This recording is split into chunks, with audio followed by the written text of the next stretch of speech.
may recall quite a ways back, I did an issue on work cars, and this is essentially redoing that same one, but we haven't had anything up on video on work cars.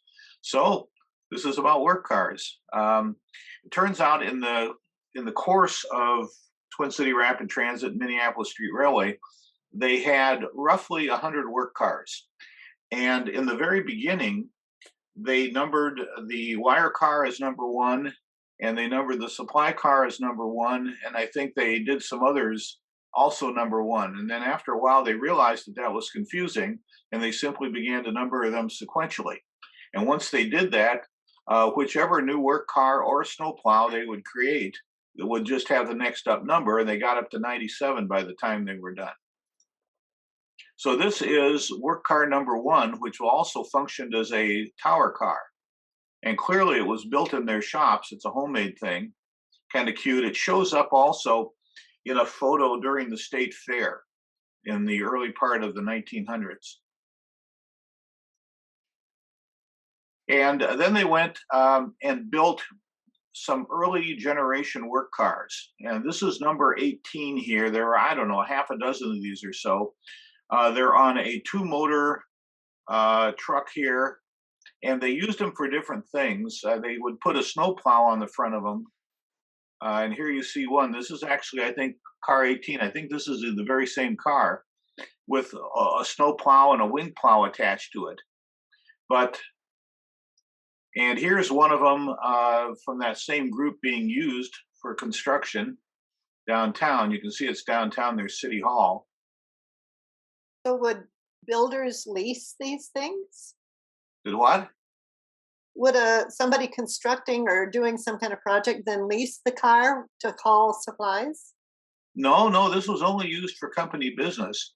In Duluth, even though the franchise with the city of Duluth, they had similar cars there, said no freight was to be hauled in the city. Periodically, the city would need something heavy hauled, and this was before there were trucks, and the streetcar company would oblige them and allow them, you know, because it really was like a pickup truck on tracks. So now here's some of the early. Hey, Aaron, go back. Yeah.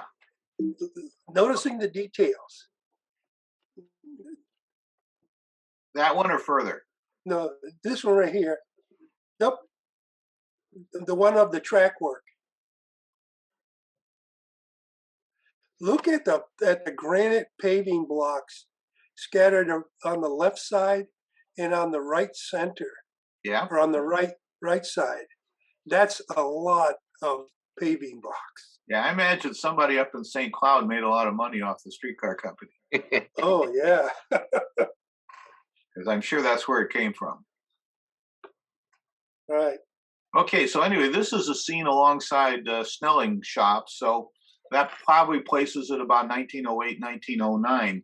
And there's two things in here of interest. Well, you got the snow plows. And we're not doing plows in this one. Snow we did a whole separate presentation on. But this car 21 with this derrick on the back, that didn't last long. This is the only photo we have of that. They had three other crane cars, but this is not one of them. But I went and I blew up, if you see this old single trucker in the back, and here's a blow up of that, it's clearly being used for some kind of a non-revenue work function, like a sand car or something like that. And that was real common with streetcar companies, is they take whatever old thing they had and they would turn it into a non-revenue piece. So they built just a whole bunch of these generic work cars, and the cab was raised up so that you could go and put rails on. And this is, like I say, this is the streetcar version of a pickup truck. These sides are hinged all along, and so you could go and put something granular like coal or ballast or ashes in the back, or you could fold them down. And so they were just useful for all kinds of stuff. Here, by the way, we're next to Snelling. You can see this was back when they sold cars on University Avenue. And so for starters, you could use them as locomotives. This is at Snelling. This is the stores building. And there was a rail connection. So here they brought in a box car. And we got pictures of them bringing in coal cars. And here, one of the last things they did was to haul PCC streetcars away. In this case, one of them going to Newark. And here you get a good view that each one of these things could be lowered simultaneously. So here's a great picture. And I kind of think this might be on the Mississippi Street line. My theory is that this is on Brainerd Street in the north end of St. Paul. But here you can see how the rails are under the cab, which explains that feature. And this is how many guys it took to pick up one rail. They're And the not side- using tongs to lift that rail. And if one or two guys lost their grip on the rail, all the rest of them would probably lose their grip on the rail and it would fall on their feet. Yep.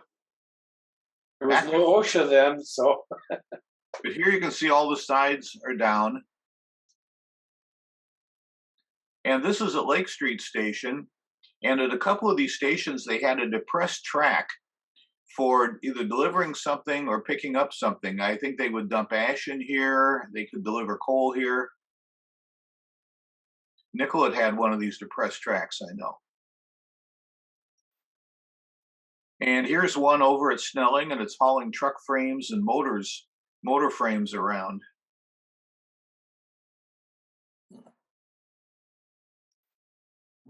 And they had, at various times, something like 3 different rock quarries. There was one by Como Park, one right across Como Avenue from the fairgrounds. There was one on Johnson Street Northeast. And I'm pretty sure that this is the one in South St. Paul. They actually had a couple of them in South St. Paul. They had one, and then they opened up another one a block or two away. And it was just hand shoveling. Mm. And so here's car 46. I've got 2 pictures of car 46, and this is it delivering coal. And in this case, to Nicollet Station. And this is after about 1941, when they went and took out about 3 tracks or so and put in a bus garage at Nicollet Station. Now, see this thing right here? This is a spotlight. And the reason for that spotlight is car 46. Here's car 46. Was the grass mowing car for private right-of-way. And here's the spotlight so the guy could go and work at night and see the mower. Oh, for heaven's sake. So they did all kinds of specialized equipment on these cars. Yeah. Here's one, and I'm not quite sure what all is going on here, but they've got a bin for something out here and an extra cubicle in the back. And this one has got markers for running on suburban trackage.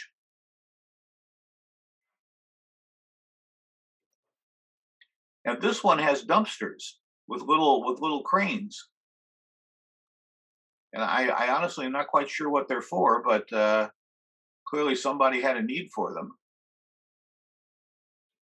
My recollection of these cars was that they ran very, very slow, and they made a lot of gear noise. Yeah. Now these are Twin City built trucks, but they had a different truck for the work cars, and they were probably geared down pretty low. Now, this is a car that was assigned either to Stillwater or Lake Minnetonka, and it's got the marker lamps and it's got the steel pilot on it. And that was something that you saw. And this one is it's like 1950-51, and they're tearing up the Broadway line by the Broadway Bridge. And if you look carefully, there's no overhead wire here. And so they needed to load Belgian blocks in this thing.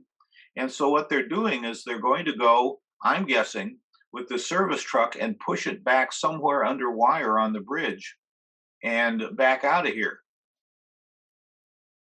Wow. So then they had 3 crane cars in later years. Now, this is number 50 as it was originally built. And later on, they replaced the crane. So this is an Orton crane. that they put on it. I guess the old one wore out.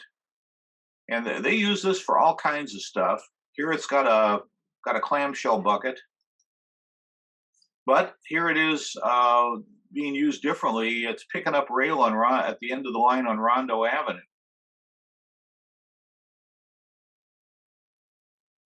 Plus, one thing to notice on here, it's got wood on the boom. These things all had wood shields on the boom, so in case they touched the overhead wire, bad things wouldn't happen. But here it is again with the clamshell at Snelling, and it's unloading coal from a freight car. Now this is, I forget which number this is, 82 or something, I think. And it's on Pryor Avenue at Charles Street, and they're replacing the diamond with the to a spur of the Minnesota Transfer Railway. And just to show what kind of lift power this thing had, this is one of their service trucks that apparently has gotten KO'd in an intersection collision. It's up at Snelling and Minnehaha. And so it's like, hey, go send out number 82 and pick up the thing and haul it back to Snelling. It doesn't have any outriggers on the sides of it, so No. it was pretty versatile in the lifting. Yeah. And then this is number 74, which was a commercially built crane. They didn't build this themselves, and it's basically was for working the rail pile. It pretty much didn't do anything else.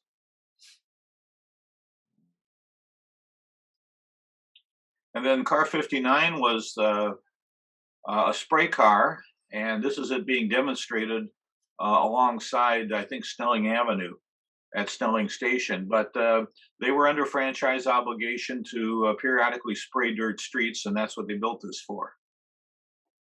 What are they spraying? Just water. Just to keep the dust down. Okay, then there were two of these, what they call cupola cars, and these were built for welding track joints, thermite welding track joints. And they only used them that way for a while, and then they discovered that they could do it with trucks, and it was a lot less invasive. And the truck had a stinger that would just put over the overhead wire, which would then power all the welding. This is by Seven Corners in St. Paul. You can see the Seven Corners drugstore. So they went and got a couple of these trucks, and they no longer needed the cupola cars, and so they rebuilt them as kind of general work cars. Hey, Aaron, could you go back to that cupola car? Interesting detail. Look on top of the cauldron in the middle. Yeah. That shield is to prevent the heat from melting the trolley wire. Hey, that's a good thing. I never thought about that. I'm sure you're right. Wow. That's a really good detail. Wow. And what they would do in both of these cases is where the two rails butted up against each other, they had a mold, and they'd pour molten whatever into the mold, and it would encase it and cool, and then you'd have welded rail.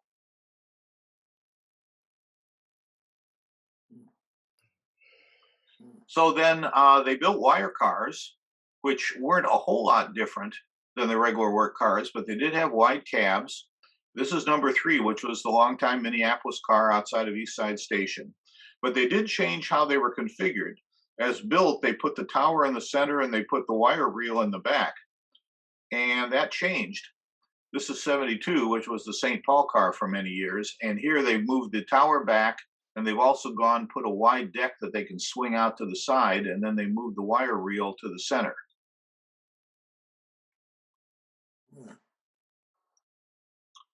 But they quickly learned that there was a lot to be said for not having a wire car blocking the tracks. If you could go and do the repair with a buggy or later a truck, you could get on and off and not block the traffic. So this is the first thing we've seen of that. And then here's one of the early wire trucks. So did that buggy ride the rails? No, it's just a regular old wagon. and not designed to be on the rails. As a matter of fact, none of these were. The idea was to be able to get off the track and get out of the way. Take a look at all the clutter underneath the first platform there. It looks just like our overhead truck. Yeah. Mhm. Yeah. Except that in the photo there, that stuff was stored for a purpose, not just dumping junk on the poor wagon. Here's that same one again, or the one just like it. And this is by the University Station. This is on 4th Street Southeast. I want to say 2nd or 3rd Avenue Southeast, which was where the Minneapolis wire crew, they had a separate building to the right here. And that's where they were headquartered. Roads weren't paved there. So the trucks got a little more sophisticated with hydraulic towers. And here's one that was identical to the one that we owned.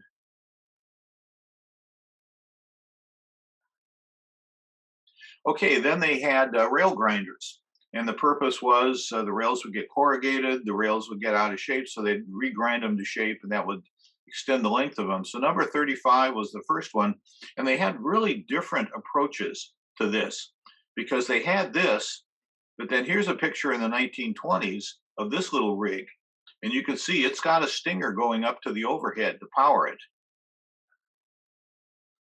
And later they got this thing, which got used for the very last extension on Nicollet Avenue in 1947. Matter of fact, I think that's when this picture was taken.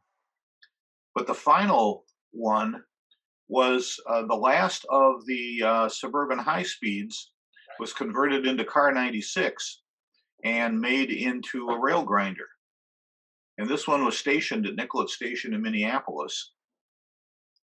You said that they ground the rail because it would get corrugated. What exactly? If It would have bumps? starting and stopping, yeah, you would get spin and all that, and you would actually get, rail would have waves on it then. yeah, little indentations, and this would smooth them out. And they would also, allow them to grind it down to counteract rail wear, although I've never really understood how that works. Kind of like what a bus does to asphalt pavement at a stop. Yeah. Meshes it all out. I think that the steel actually flows probably. Oh, sure. It would make sense, yeah. So here are the grinders on the car. Coming down Lowry Hill, where it joined Lyndale, there was always a lot of braking action going on right there, and there was a long stretch where the thing would vibrate like this and grind and carry on. You couldn't even carry on a conversation because of the corrugation on the surface of the rail. Makes sense. Okay. That all of that braking builds up a lot of heat, which would really mess up the rails. Yeah. So anyway, and here's the inside. There's the control for it, and they must have some kind of an air cylinder here that was applying pressure on these down here. Yeah, the term for that is a drag grinder. Okay. Yeah, it's just an abrasive block there, I think. Because when you Right. go back, you can see this thing here has a rotary grinder on it. Right.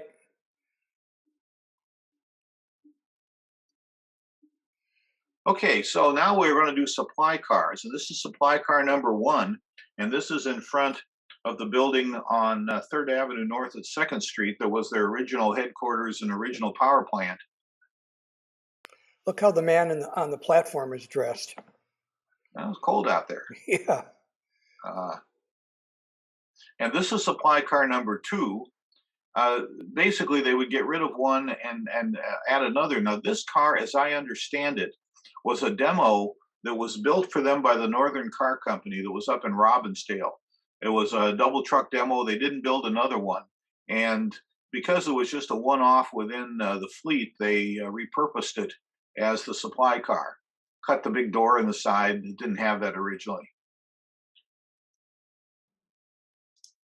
And then later, they went to car 95, which they left in the passenger color. As you see, they put a big um, a big reinforcement here when they cut the door in the side of it. And then the last one was the car 97, which was the highest numbered non-revenue car. And this one was painted the brown, work car brown, our boxcar red, if you will. And here it is at the loading dock. And this thing went out every weekday, and each weekday it made a trip to one or two stations to deliver parts. And then you had the sand cars. And there, I want to say, were 3 of these custom built sand cars, which once again, for some reason, were in the passenger colors. There was sort of no rhyme or reason to this. The snowplows were also in the passenger colors, but everything else was the boxcar red. And these things would drop sand, salt, and I think they also dropped sand. I'm guessing that they had a couple of different bunkers in it. But there was one assigned to each station, but there were only 3 of these, and so there were 6 stations. So there were 3 where they took a standard work car, and they were cars 14, 16, and 18, and they made them into sand cars. So this is a whole sand distribution thing that they built on the back. So they only built 3 of the others. And then, of course, you had the shop shifters. And whenever you have a turntable or a transfer table, you need something small that will fit on there, will squeeze on there, along with whatever streetcar you're pushing. And so these were originally cable cars, and then they were converted into counterweight cars on the Selby Hill, cars 26, 27, and 28. They had the railroad roof, and then they went and repurposed them because they got rid of the Selby incline just about the same time they opened Snelling shops, and they turned them into. And what's interesting, you can see the controllers right here in the middle. What's interesting is I see what looks like a brake handle here, and I'll bet you that's just a leftover from when they were on the incline. And look at that drawbar. Whoops. Right. Well, That's the purpose of this drawbar. Now let's get back to it here. You can actually see it in use. This was to right. move trucks around, and Exactly. they would also use it to go and couple onto any car. But it was shaped this way to handle trucks. And here's an example. He's got a whole chain of trucks here, and he's moving them off. By the way, what they did is in the 40s or something, they put new bodies on them, on all but one of them. So they had this little short body. Were there 2 of those, Aaron? There were 3 of them. 3 of them. Yeah. 26, 27, and 28. Okay, and then the final thing was that they needed kind of utility carts just to move things around within Snelling shops. And so they took old horse car bodies and cut the body off and built these carts. And they had 7 or 8 of these things. And is this the end of it? Nope, not quite. They had 3 electric shovels, and they were commercially built, and they were designed both to run with tracks and to run on the rail. And you can see, if you look in here, you can see the flanged wheel. And they were apparently able to pick up, I think that's what this mechanism is here. They could go and pick up the tracks and run. And if you see this cord running down here to the back, this was electrically powered. They'd go and throw it up over the overhead as a stinger, and that's how they electrically powered these things. And this was another one. Go ahead. And this was another one, and here you can see it's on First Avenue North and 5th Street. And here you can see it's actually on the rails being towed by this work car, and they've picked up the tracks so that they clear. And once again, they've got the big wood cover on the boom, so if they hit the overhead wire, nothing bad will happen. I like that phrase, nothing bad. It's nice and euphemistic. Yeah. And then we're going to finish here with some utility trucks here, the emergency trucks as they called them. This was an early one. There's a shifter over there in the background on that one. Yeah, there's a shifter over there. And here's one, as you can see, it was designed to push buses, push streetcars if you needed to.